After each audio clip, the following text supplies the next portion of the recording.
com a sua chegada. São homens que choram, crianças que riem, ao ver-te nos olhos, amor, compreensão.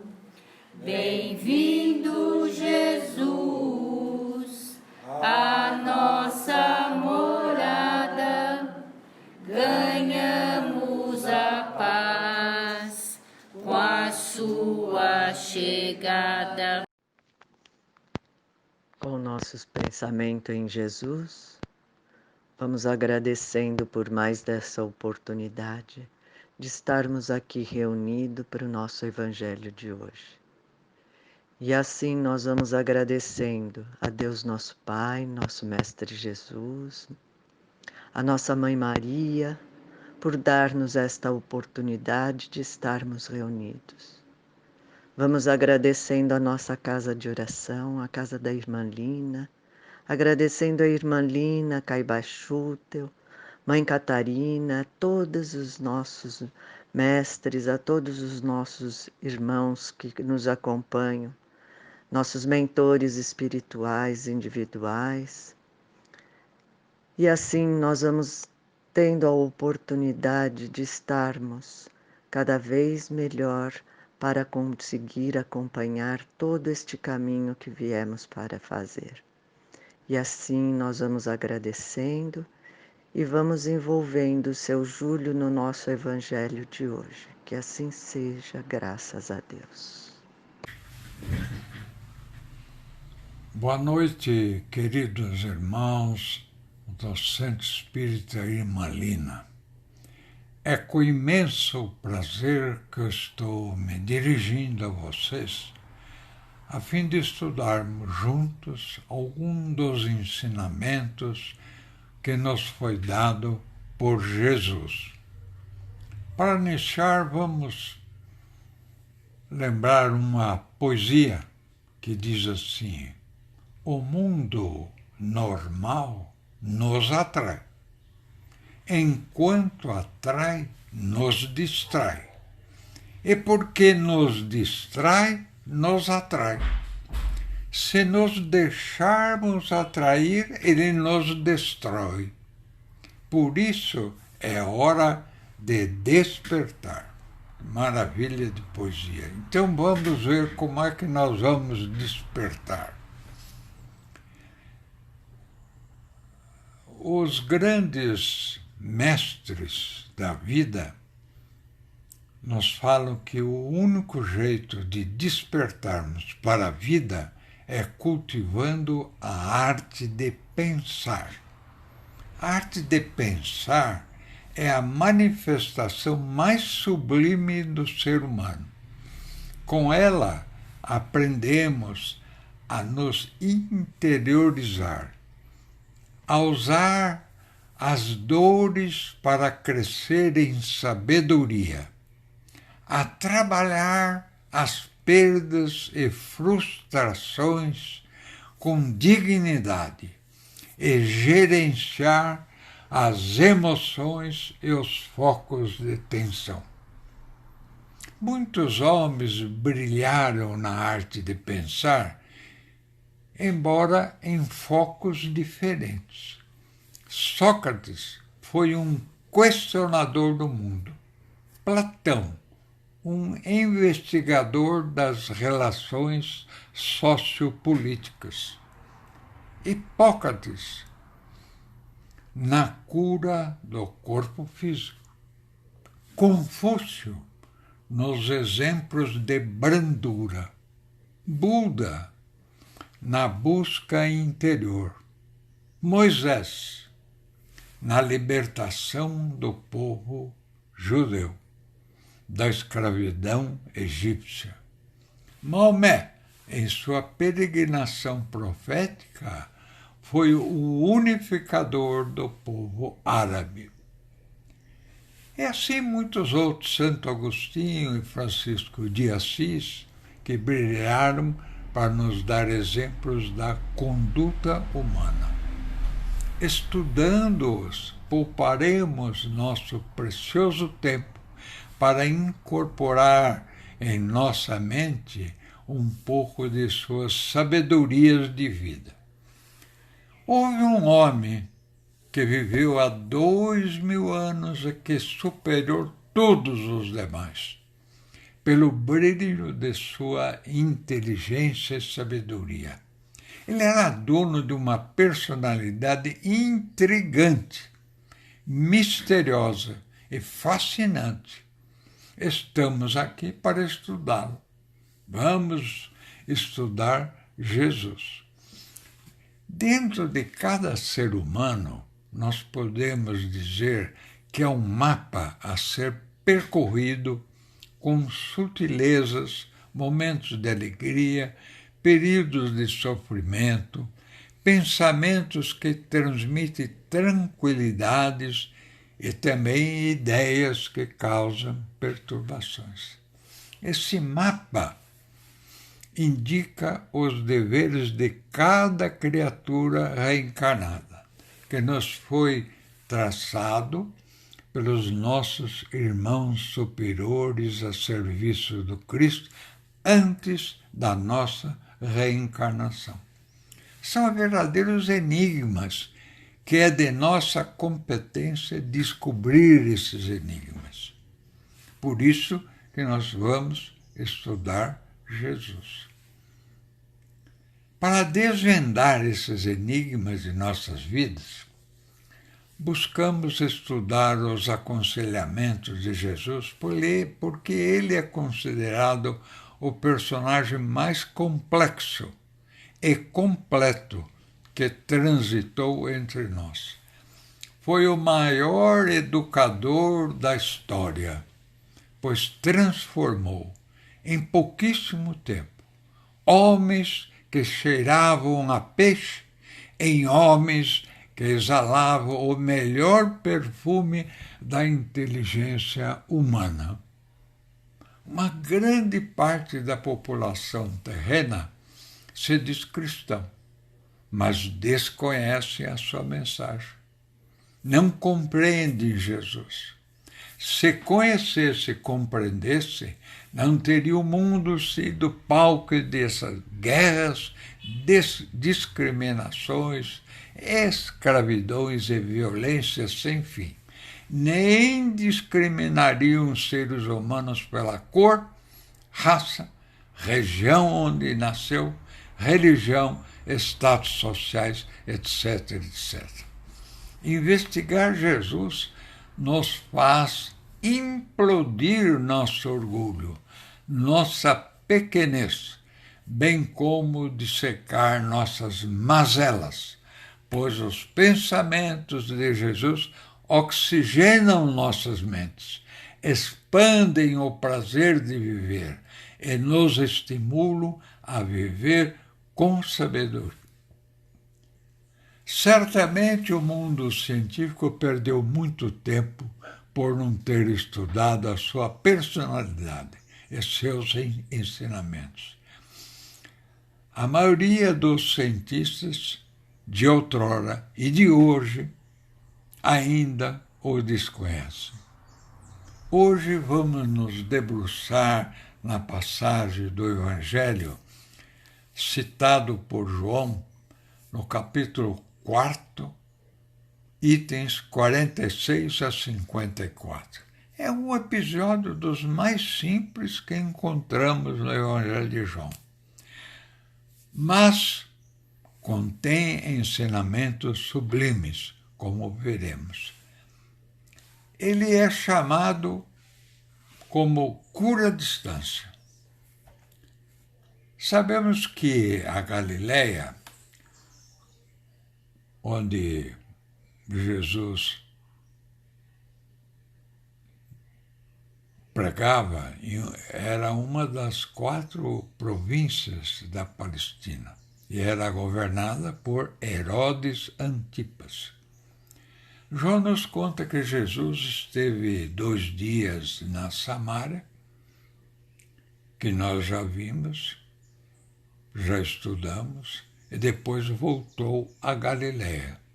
saiu de Sicar, na Samária, onde houve encontro com a samaritana, estava se dirigindo a Cafarnaum, situada à beira do mar da Galileia. Mas parou em Caná, onde ele fizera, há tempos atrás, a transformação da água em vinho. Também nós já estudamos essa passagem. O evangelista não nos dá a razão dessa visita, mas sabemos que tudo nos evangelhos tem uma razão de ser. Espalhavam-se as notícias sobre os prodígios que operava e a mensagem que transmitia.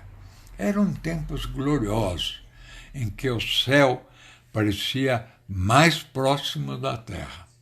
Tão maravilhosa era a capacidade daquele mestre nazareno em refletir o poder e a grandeza de Deus que muitos, naquela época e ainda hoje, teimam em confundi-lo como o nosso Pai, como o próprio Criador.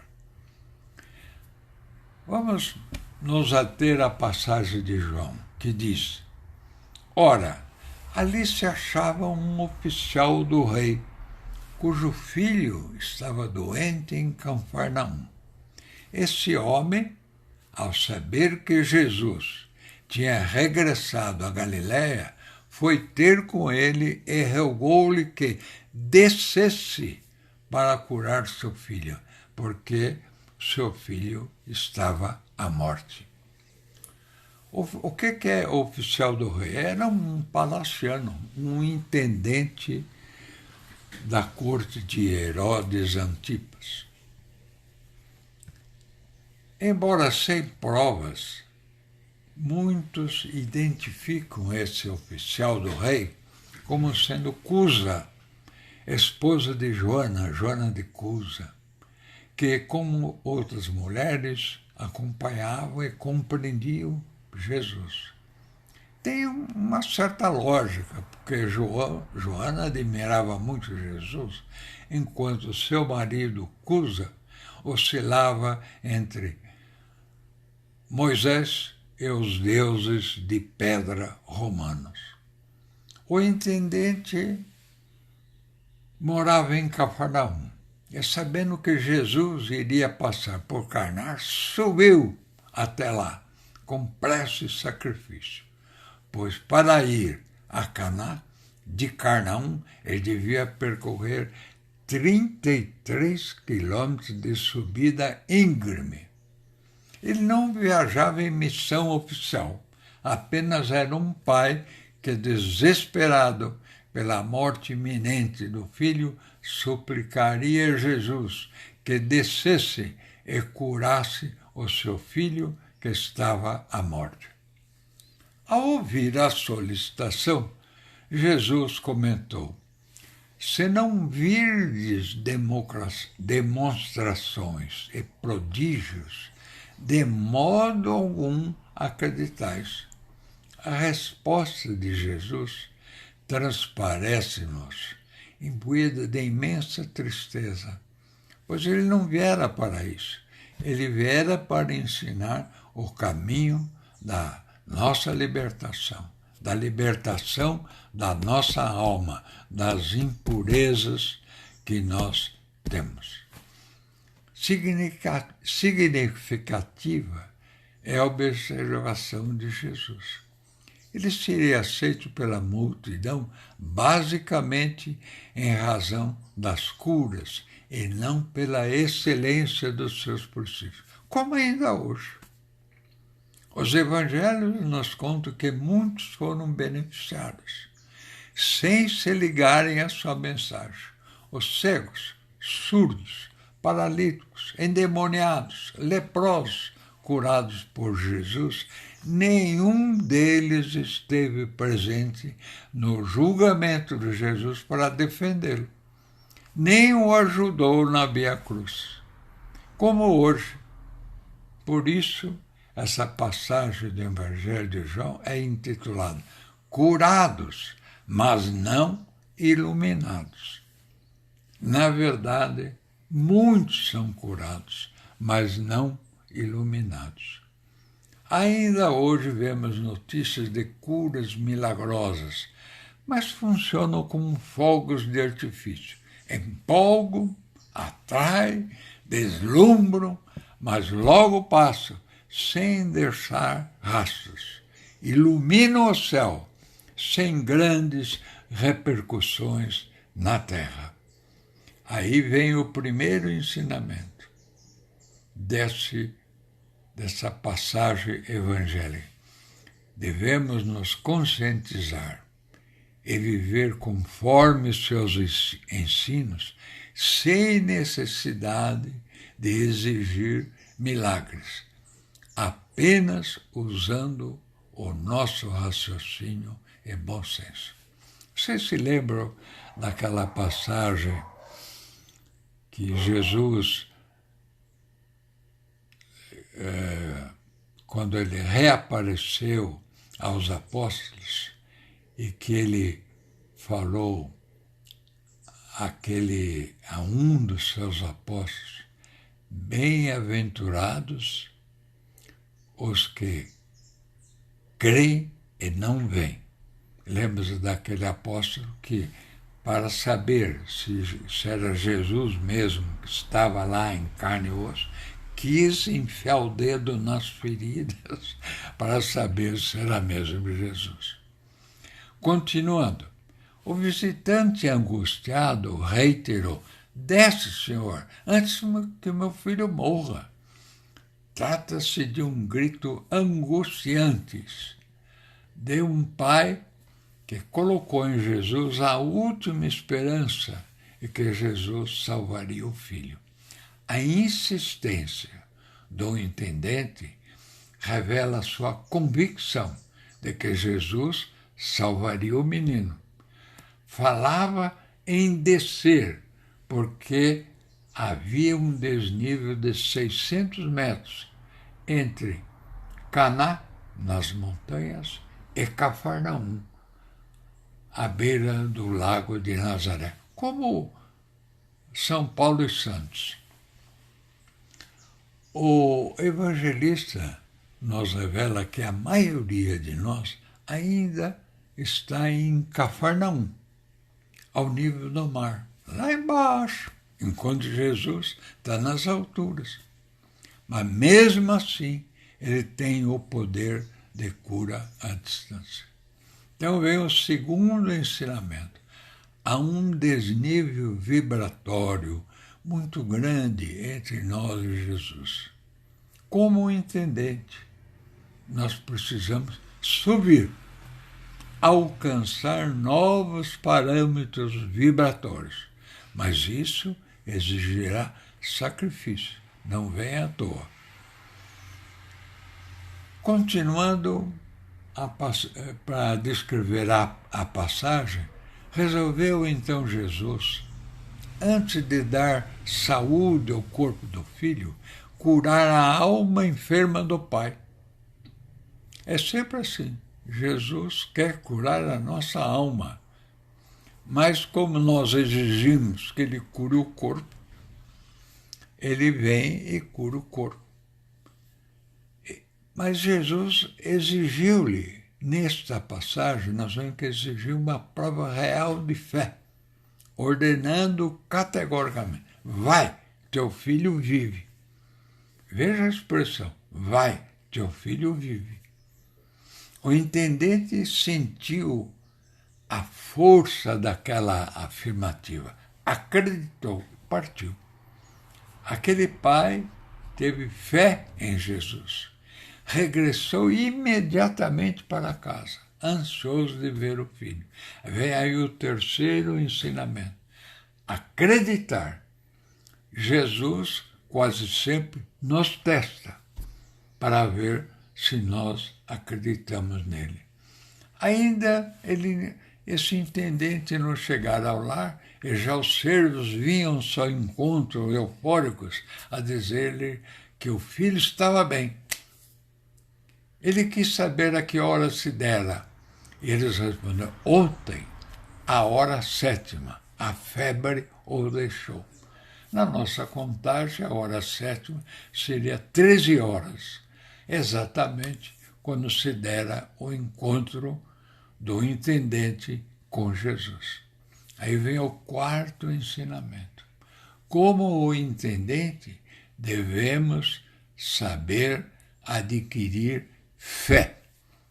A ciência se cala quando a fé se inicia. A fé transcende a lógica. É uma convicção em que há ausência de dúvida. A ciência sobrevive da dúvida. A religiosidade sobrevive da fé. Há 2000 anos, Jesus discorria sobre a fé. Falava da necessidade de crer sem duvidar, de uma crença plena e completa em nosso Pai, sem insegurança.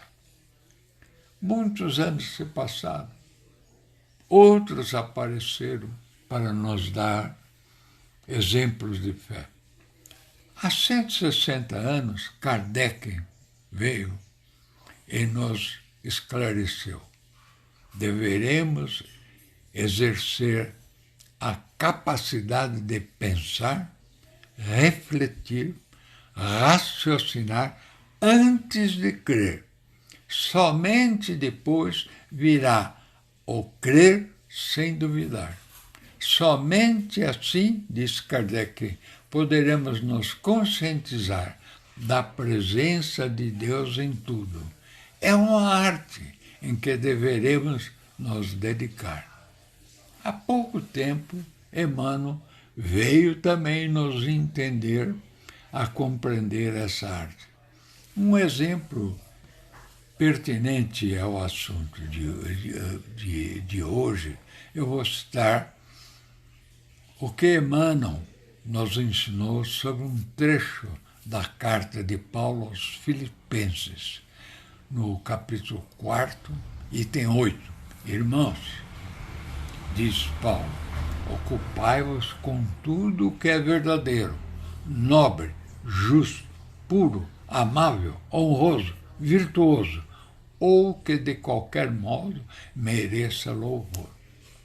E Emmanuel, no Reformador, de outubro de 1957, nessa importante revista da Federação Espírita,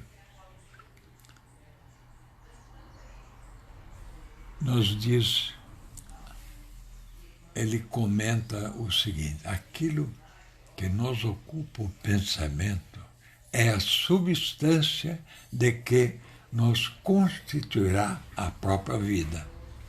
Retiremos de nosso coração tudo que não seja material de edificação do reino divino. A nuvem de incompreensão, a injúria, a acusação indébita, a maledicência, etc., etc. Não te prendas nas teias da perturbação e da sombra. Ocupando o nosso pensamento com valores autênticos da vida, aprenderemos a sorrir para as dificuldades do caminho e construiremos gradativamente em nós mesmos o templo vivo de luz para acompanhar, para a comunhão com o nosso Pai. E ele é tão importante, esse exemplo da carta de Paulo, que o Emmanuel fez um outro comentário sobre o mesmo trechinho, no capítulo 15 do livro Pão Nosso. E diz assim: todas as obras humanas constituem a resultante do pensamento das criaturas. O mal e o bem, o feio e o belo viveram, antes de tudo, na fonte mental que os produziu. O Evangelho consubstancia o roteiro generoso para que a mente do homem se renove nos caminhos da espirituosidade superior. Renovar pensamentos não é tão fácil como parece à primeira vista. Demanda capacidade de renúncia e profunda dominação de si mesmo. Pensar é criar, e o objeto formado pelo poder mental vive em nosso mundo íntimo, exigindo esforço de continuidade quando é para o bem, ou extensão quando é para o mal. Nós vamos citar aqui um poeta que, para terminar o nosso estudo, um poeta que traduziu a conduta humana perante a vida. Esse poeta chama-se Michel Quest. Era um sacerdote francês e nasceu em 1921 e deixou a encarnação em 1997. Diz ele: lá fora os homens iam, vinham, corriam. Os automóveis, os caminhões corriam. A cidade toda corria. Corriam ao encalço do tempo para recuperar o tempo, para ganhar tempo. Ao encontrar um amigo, logo falava: olha, amigo, desculpe, mas eu tenho que ir porque eu não tenho mais tempo. Ao escrever uma carta, ele terminava: desculpe eu terminar a carta porque eu não tenho tempo. Eu queria te ajudar, mas não tenho tempo. Gostaria de rezar, mas agora não tenho tempo. Um pai de família tem seus filhos, mas não os educa por não ter tempo. Assim correm todos os homens atrás do tempo. Passam correndo pela terra, apressados, sobrecarregados, assoberbados, mas nunca chegam ao fim da missão, por faltar-lhes tempo. Será que o Senhor errou nos cálculos? E as horas são curtas demais, os dias também são curtos demais, as vidas curtas demais? Certamente não. Tu é que estás fora do tempo.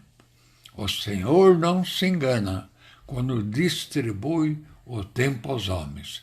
A cada um o Senhor dá o tempo para fazer o que Ele quer que faça. Mas é preciso não perder tempo, não esbanjar o tempo, não matar o tempo. Então, após o nosso encontro de hoje, vamos fazer um apelo. Vamos pensar sempre assim: eu tenho tempo, Senhor. Tenho todo o tempo que me dás.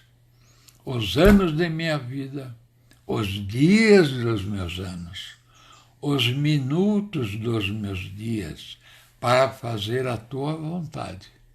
Saberei preenchê-los tranquilamente, calmamente, inteirinhos, até a borda, porque Deus sempre nos dá o tempo necessário para isso. Deus criou o tempo e o homem criou a pressa. Agradecemos aos nossos guias e protetores espirituais a ajuda que nos deram para compreender os ensinamentos dessa passagem evangélica. Fiquem todos na paz de Deus e até breve. Agradecemos o seu Júlio pela nosso evangelho de hoje e vamos começando com vibrações, principalmente. Vamos vibrar por esse nosso planeta com esta pandemia, para que nós possamos estar sempre firmes, estarmos com os nossos pensamentos em Deus. Vamos vibrar por todos aqueles que estão doentes, doentes do corpo, doentes da alma. Vamos vibrar também por os nossos médicos que estão na luta constante para estar melhorando aqueles que estão em sofrimento. Vamos vibrar pelo nosso planeta, vibrar por todos os dirigentes das nações, vibrar por todos nós. E vamos pedindo a permissão do encerramento do nosso Evangelho de hoje, agradecendo a todos e tendo uma boa semana. Que assim seja, graças a Deus.